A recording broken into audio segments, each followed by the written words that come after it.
The first time I saw him, my heart stopped not from love, but from the sheer terror of being seen. In a city of millions, I'd spent years perfecting invisibility, a ghost among the glittering towers of New York. Yet there he was, Ethan Caldwell, the city's most untouchable alpha, staring straight through my carefully built walls. My name is Luca Hayes, and I'm what they call a broken omega. In the Omegaverse hierarchy, I'm the lowest of the lowborn with a faint scent, a defective bond instinct, and a body that rejects the very pheromones that define our kind. Omegas are supposed to be cherished, protected, their scents drawing alphas like moths to flame. But me, I'm the one they cross the street to avoid, their noses wrinkling at my muted presence. I learned early to shrink, to hide, to survive in a world that worships perfection. New York City, 2035, is a paradox of progress and prejudice.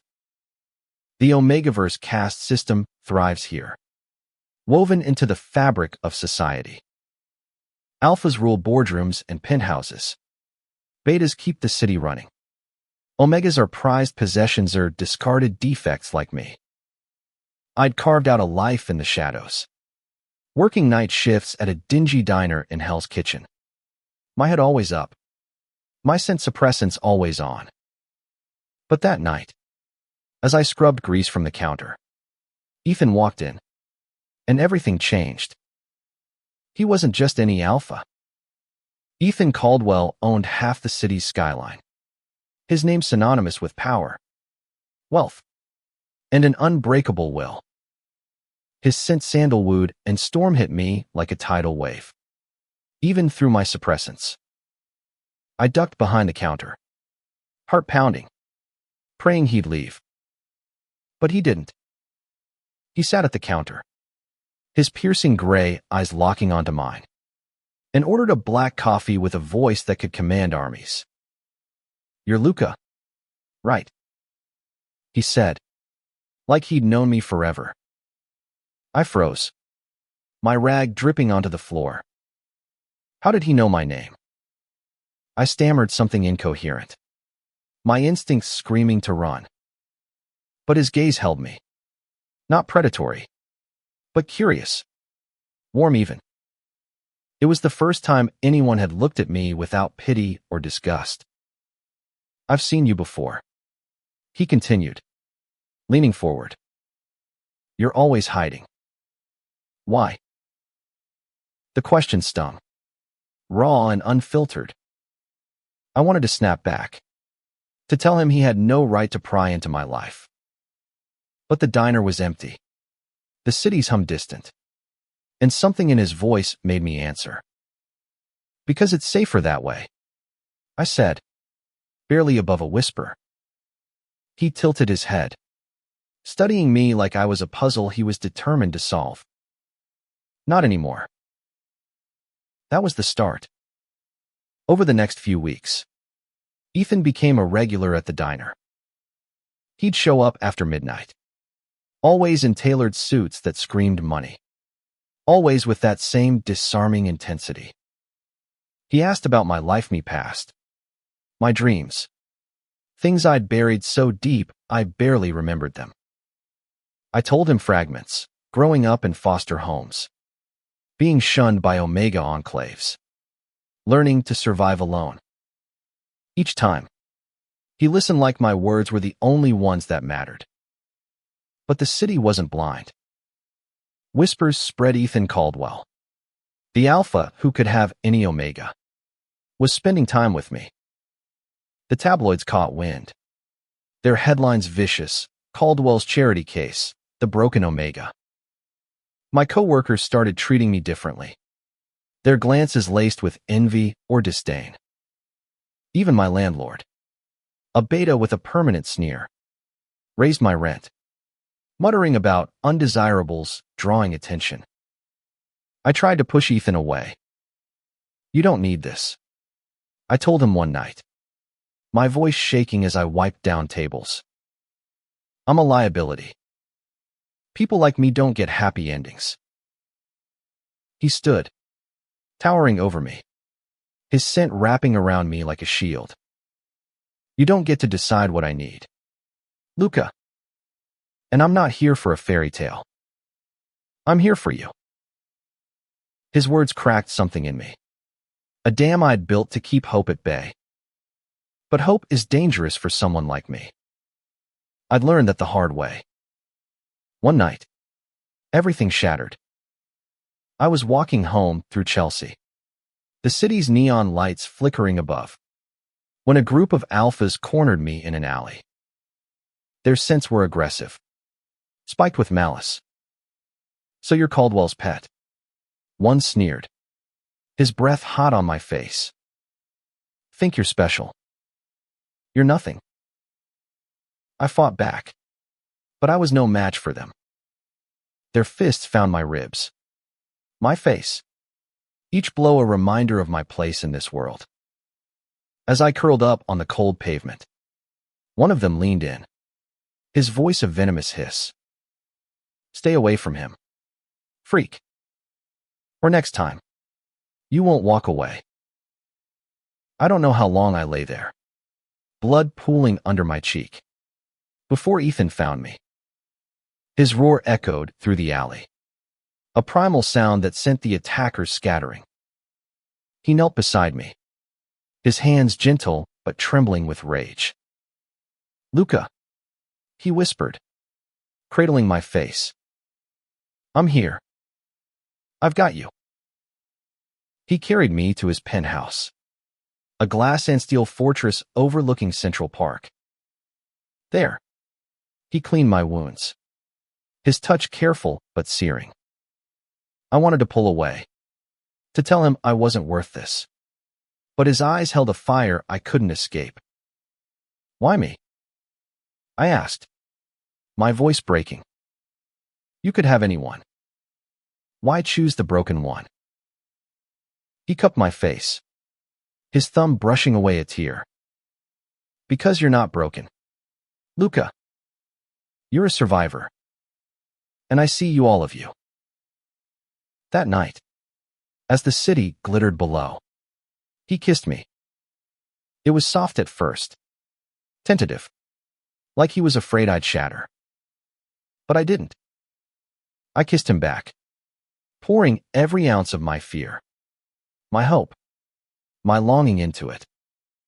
For the first time, I felt whole. But the world wasn't done with us. The attack wasn't random, it was a warning. Ethan's enemies, powerful alphas who resented his dominance, saw me as his weakness. They'd do anything to break him, and I was the perfect target. The next morning, I woke in Ethan's penthouse, the scent of him still clinging to my skin. Sunlight streamed through floor-to-ceiling windows, casting the city in a golden haze. For a moment, I let myself believe I belonged here, in this world of luxury and safety. But the bruises on my body and the ache in my chest reminded me I was an intruder in his life, a flaw in his perfect empire. Ethan was already awake, standing by the window, his silhouette sharp against the skyline. We need to talk, he said, his voice steady but laced with something I couldn't place: fear. Maybe. Or resolve. He told me about the alphas who'd attacked me. They weren't just street thugs. They were connected to Marcus Kane, a rival alpha who'd been gunning for Ethan's empire for years. Marcus saw me as a chink in Ethan's armor, a way to destabilize the man who'd built an untouchable legacy. They'll come for you again, Ethan said, his jaw tight. But I won't let them touch you. I wanted to believe him, but doubt gnawed at me. You can't protect me forever, I said. I'm a target because of you. Maybe I should just. No. His voice was a low growl, cutting me off. He crossed the room in 2 strides, his hands gripping my shoulders. You're not running. Luca. Not from me. Not from this. His intensity scared me, but it also set my blood on fire. I'd spent my life running, hiding, surviving. But with Ethan, I wanted to fight for him, for us, for the possibility of something more. So I nodded, and he pulled me into his arms, his scent grounding me like an anchor in a storm. The city, though, had other plans. The tabloids escalated, their headlines screaming about Ethan's dangerous obsession with a defective Omega. Protesters gathered outside his company's headquarters, chanting about tradition and purity, their signs branding me a disgrace. Even some of Ethan's allies turned on him, whispering that I was a liability, a scandal waiting to explode.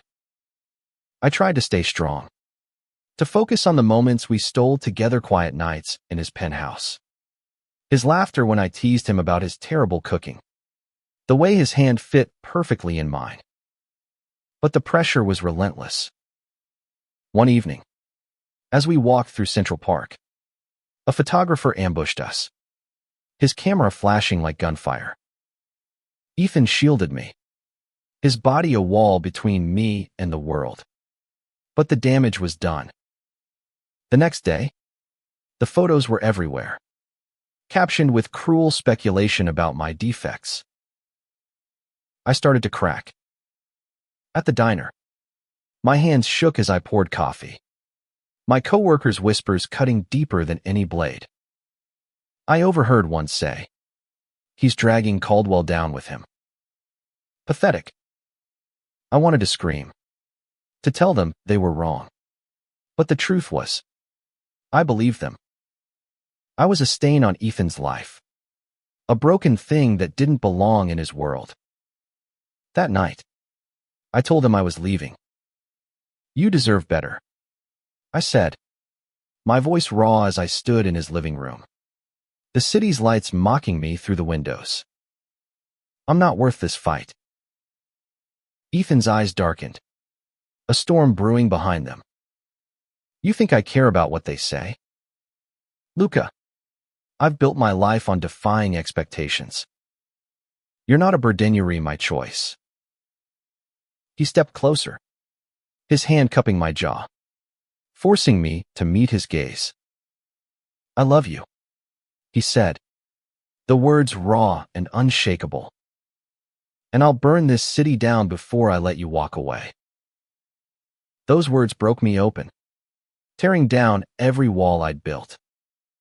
I kissed him, desperate and fierce, clinging to the hope he offered. But even as I melted into him, I knew the fight was far from over. Marcus Kane made his move a week later. I was alone in my apartment, packing to move in with Ethan, when the door burst open. Two alphas stormed in, their scents choking me with aggression. Before I could scream, a cloth pressed over my mouth, and the world went black. I woke in a warehouse, bound to a chair, Marcus Kane looming over me. His presence was suffocating, his scent like burnt iron. "You're nothing," he sneered. "But you're useful. Ethan will come for you. And when he does, he'll fall." Fear clawed at me, but I thought of Ethan as strength, his love, the way he saw me when no one else did. I spat at Marcus, my voice steady despite the terror. "He's stronger than you'll ever be." Marcus laughed, but there was a flicker of doubt in his eyes. He didn't know Ethan like I did. He didn't know what we'd become together. Hours later, the warehouse doors exploded inward. Ethan charged in, flanked by his most trusted betas, his eyes blazing with fury. The fight was brutal, a clash of fists and pheromones. But Ethan was unstoppable. He tore through Marcus's men, his focus locked on me. When he reached me, he cut my bonds, pulling me into his arms. "I told you," he whispered, his voice ragged. "I've got you." But Marcus wasn't done. As we fled, he lunged, a knife glinting in his hand. I screamed, shoving Ethan out of the way. The blade grazed my arm, but Ethan was faster. He tackled Marcus, pinning him to the ground, his growl shaking the air. "Touch him again," Ethan said, his voice deadly, "and you're done."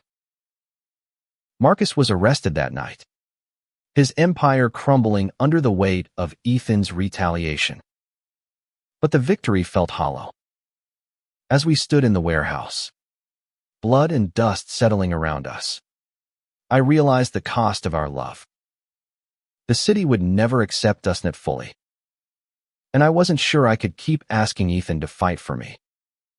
Back in Ethan's penthouse, the city stretched out below us, a glittering cage of judgment and ambition. My arm was bandaged, but the real pain was deeper, a gnawing fear that I'd always be his weakness.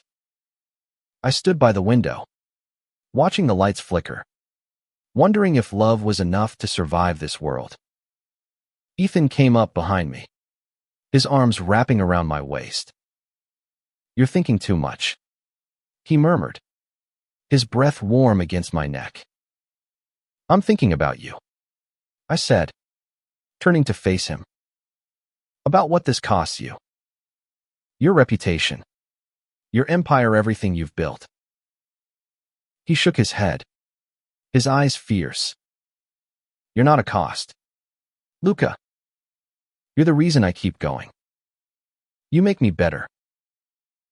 His words were a lifeline, but the doubt lingered. The city's hatred hadn't faded.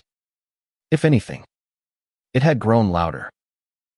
Protesters still gathered, their signs now calling for Ethan's resignation. The tabloids churned out lies, painting me as a manipulative omega who'd ensnared him. Even some of his closest allies urged him to let me go, to protect his legacy. I wanted to be strong, to be the partner he deserved. But every whisper, every glare, chipped away at me. One night, I slipped out of the penthouse, needing air, needing space. I ended up at the diner, the place where it all began. The neon sign buzzed faintly, and I sat at the counter, staring at the spot where Ethan first spoke to me. The door chimed, and I looked up to see him.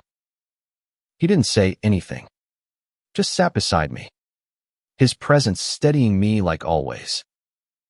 "You can't keep running," he said finally, his voice soft but firm. "I'm not running." I lied, my hands twisting in my lap. I don't know how to be enough for you." He took my hand, his grip warm and unyielding. "You're more than enough. You're everything." The next day, Ethan did something I never expected. He called a press conference, the kind that drew every camera in the city. I watched from the wings, my heart pounding, as he stepped onto the stage, his presence commanding silence. The crowd was a sea of flashing lights and skeptical faces, waiting for him to address the scandal. "I know what you're all saying," he began, his voice steady. "That I've lost my way. That I've thrown away my legacy for someone who doesn't belong. But you're wrong." He paused, his eyes finding mine across the room. "Luca Hayes is the strongest person I know. He's faced a world that tried to break him, and he's still standing. I love him not despite who he is, but because of it." The room erupted, questions flying, cameras flashing. Ethan didn't flinch. He reached for my hand, pulling me onto the stage beside him. The world seemed to hold its breath as he looked at me, his gaze unwavering. "I claim him," he said, his voice ringing out. Not as a possession, but as my partner. My equal. And I'll fight for him. For us. For as long as it takes. The crowd was chaos. But in that moment, it was just us. I felt the weight of his words. The power of his choice. For the first time, I didn't feel broken. I felt seen. Loved. Whole. The weeks that followed weren't easy. Some turned away from Ethan, their loyalty crumbling under the pressure of tradition. But others, some megas, betas, even some alphas rallied behind us. They saw what we were building, a world where love didn't bow to hierarchy, where strength wasn't measured by scent or status. Ethan's empire took a hit, but he rebuilt, stronger, with me by his side. One evening, as we walked along the Hudson, the city's lights reflecting on the water, I stopped and turned to him. "You changed everything," I said, my voice thick with emotion. "You made me believe I was worth it." He smiled, brushing a strand of hair from my face. "You always were, Luca. I just helped you see it." We stood there, hand in hand, the city humming around us. It wasn't perfect, and it never would be. But it was ours, a life carved out of defiance, love, and the courage to be seen. And in that moment, I knew I wasn't the broken Omega anymore. I was Luca Hayes, claimed not just by Ethan, but by the life we'd fought for together.